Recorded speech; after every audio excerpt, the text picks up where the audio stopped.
Hi అండి. ఒక రోజు నేను వీడియోస్ చూస్తుంటే బ్రెడ్ పుడ్డింగ్ చూసాను. చూడడానికి చాలా బాగుంది, ఈజీగా చేసేయచ్చు అనుకుని ఇంట్లో పాలు బ్రెడ్ లేకపోతే తీసుకొచ్చి రెడీ చేయడానికి ముందు ఏమేమి కావాలో పక్కన పెట్టుకున్నాను.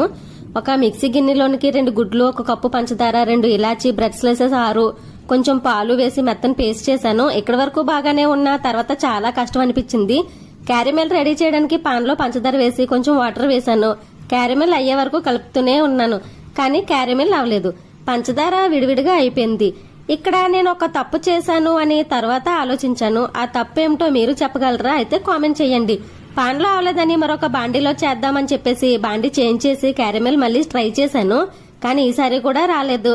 హమయ్య, కష్టే ఫలి అన్నట్లు కష్టపడినందుకు మొత్తానికి క్యారమెల్ రెడీ అయింది. తర్వాత క్యారమెల్ పుడ్డింగ్ కి తగినట్టు గిన్నెలో వేసి స్టీమ్ చేయడానికి పెడితే అస్సలు కుక్ అవ్వలేదు. ఇక లాభం లేదని కుక్కర్లో పెట్టి 4 విజిల్లు పెట్టేశాను. ఈ ప్రాసెస్ అవడానికి నేను స్టార్ట్ చేసిన టైం 4:30 అయితే తినడానికి నోటుకు వచ్చింది 6:30కి.